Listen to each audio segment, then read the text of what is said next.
اعوذ باللہ من الشیطان الرجیم بسم اللہ الرحمن الرحیم رب اشرح لی صدری ویسر لی امری واحلل عقدۃ من لسانی یفقہوا قولی۔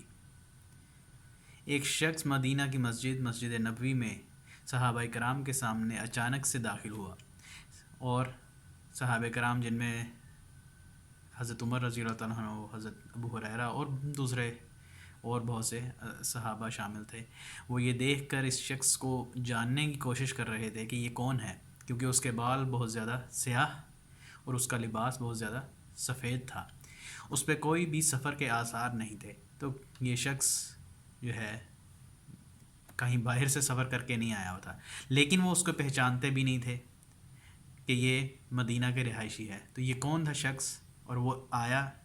اور اچانک سے آ کر حضور صلی اللہ علیہ وسلم کے بالکل سامنے بیٹھ گیا، اس طرح سے کہ آپ کے اور اس کے گھٹنے جو ہیں آپس میں ملنا شروع ہو گئے، اور اس نے حضور صلی اللہ علیہ وسلم کی رانوں پر ہاتھ رکھا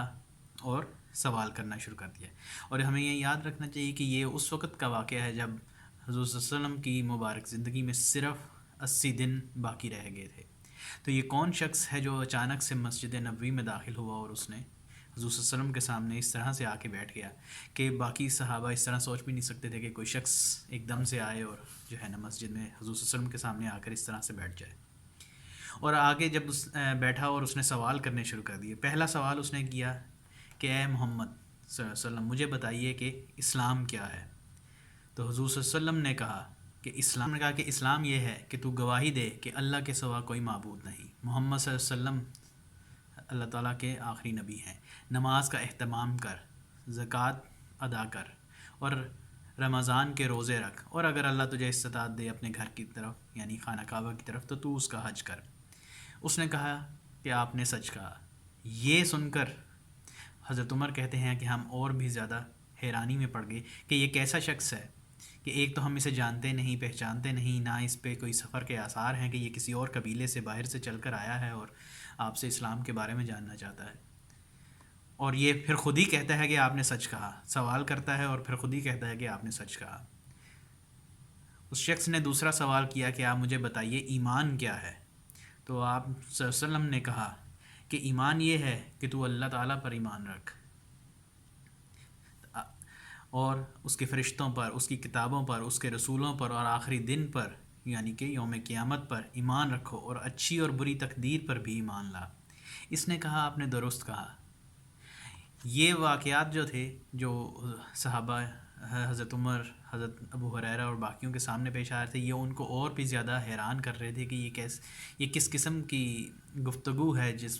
جو یہ شخص آگے کر رہا ہے، کہ پہلے مخاطب کرتا ہے سوال سے اور پھر کہتا ہے کہ آپ نے ٹھیک کہا۔ پھر اس نے کہا کہ مجھے بتائیے احسان کیا ہے؟ تو حضور صلی اللہ علیہ وسلم نے کہا کہ ان تعبد اللہ کأنک تراہ فإن لم تکن تراہ فإنہ یراک، کہ تو اللہ تعالیٰ کی عبادت اس طرح سے کر کہ جیسے تو اللہ سبحانہ تعالیٰ کو دیکھ رہا ہے، اور اگر تو نہیں دیکھ سکتا تو یہ یاد رکھ کہ اللہ تجھے دیکھ رہا ہے۔ یہ اس حدیث کا وہ پہلا حصہ ہے جس میں ہمیں 3 سیڑھیوں کے متعلق جو ہے بتایا جا رہا ہے کہ پہلی سیڑھی اسلام کی ہے، پھر اس سے اوپر ایمان کی ہے جب وہ دل میں داخل ہو جائے، اور سب سے اوپر الاحسان ہے جسے حضور صلی اللہ علیہ وسلم کہہ رہے ہیں ان تعبد اللہ کأنک تراہ، کہ تو اللہ کی عبادت اس طرح سے کر کہ تو اللہ کو دیکھ رہا ہے۔ لیکن ہمیں پتہ ہے کہ جب قرآن مجید میں حضرت موسیٰ علیہ السلام نے اللہ تعالیٰ سے کہا کہ میں آپ کا دیدار کرنا چاہتا ہوں، آپ کو دیکھنا چاہتا ہوں، تو اللہ تعالیٰ نے کہا لن ترانی موسیٰ، کہ اے موسیٰ علیہ السلام آپ مجھے نہیں دیکھ سکتے۔ اور صحابہ نے حضور صلی اللہ علیہ وسلم سے پوچھا کہ کیا ہم اللہ کو آخرت کے دن دیکھیں گے؟ تو آپ نے کہا بالکل، تم اس طرح سے دیکھو گے جیسے 14ویں کے چاند دیکھتے ہو، اور اسے دیکھنے میں تمہیں کوئی دشواری نہیں ہوتی، اس طرح سے تم دیکھو گے۔ لیکن اسی طرح سے آپ کو حدیث میں ایک جگہ اور بھی ملتا ہے کہ حضرت عائشہ نے کہا کہ اللہ تعالیٰ کو کون دیکھ سکتا ہے، اللہ تعالیٰ تو نور ہے۔ تو یہاں پہ سے ایک اس چیز پہ تدبر کرنے، اس حدیث پہ تدبر کرنے کے بعد ہمیں پتہ چلتا ہے کہ شاید یہ حضور صلی اللہ علیہ وسلم یہ ان آنکھوں سے دیکھنے والے جو دیکھا جا سکتا ہے اس کا ذکر نہیں کر رہے، بلکہ دل سے دیکھنے کا ذکر کر رہے ہیں کہ تو اللہ کو اپنے دل سے اس طرح سے دیکھ کہ جیسے تو اسے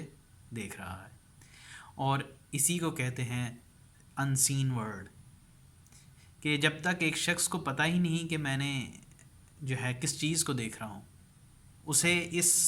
ظاہری دنیا کے علاوہ کسی اور دنیا کا علم ہی نہیں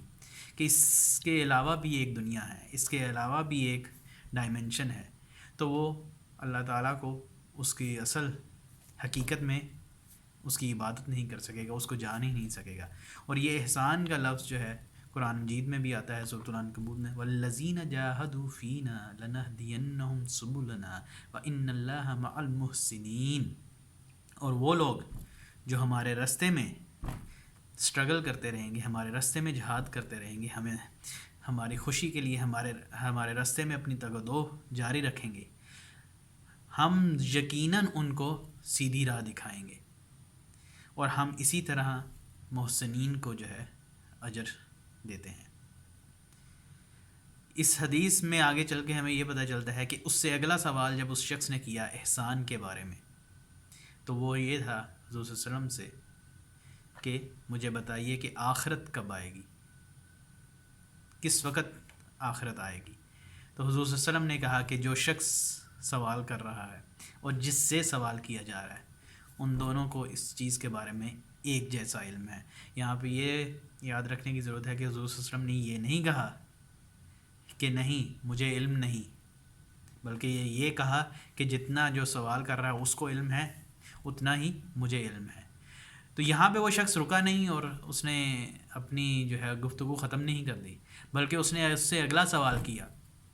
اور وہ یہ تھا کہ آپ مجھے پھر اس کی کچھ علامات بتائیے. اور ان علامات میں سے جو ہے حضور صلی اللہ علیہ وسلم نے 2 بتائیں. ایک جو ہے بہت ہی مشہور لیکن بہت ہی مشکل سمجھنے میں، ان تلد الامۃ ربتہا، کہ تو دیکھے گا کہ غلام لونڈی جو ہے وہ اپنی مالکن کو جنم دے گی. اور دوسرا تو دیکھے گا کہ ننگے پاؤں ننگے جسم والے بکریاں چرانے والے ایک دوسرے سے مقابلہ کریں گے بڑی بڑی عمارتیں بنانے میں.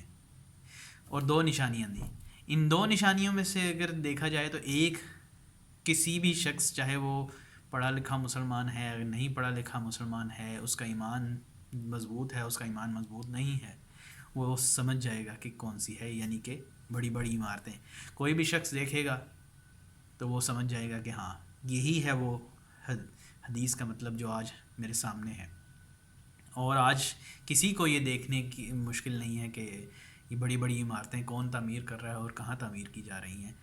اور کون لوگ تھے اور یہ کیا کرتے تھے پہلے، کن حالات میں رہتے تھے، اور آج ایک دوسرے سے بڑی بڑی عمارتیں تعمیر کرنے میں مقابلہ کر رہے ہیں. اور جو ہی عقل مند شخص یہ دیکھے گا کہ ہاں بڑی بڑی عمارتیں جو ہیں اب دنیا میں آ چکی ہیں، تو وہ اس کو یہ جان لینا چاہیے کہ اب اسلام کی وہ تعبیر جو اس کو پہلے سے چلتی آ رہی تھی، وہ جو علم جو پہلے سے چلتا آ رہا تھا، اب اس میں سے اسے نیا علم نکالنا پڑے گا، کیونکہ اب وہ ایک نئی دنیا اس کے سامنے وجود میں آ چکی ہے جو کہ اس روایتی اسلام سے نہیں ثابت کی جا سکتی، جو کہ روایتی اسلام جو ہے اس کو نہیں بتا سکتا کہ یہ کس طرح کی ہے اور یہ حالات کیا اس کے سامنے ہو رہے ہیں. اس کا سارا تعلق قیامت اور علامات القیامت کے ساتھ جڑ جائے گا، اور جو شخص اس کو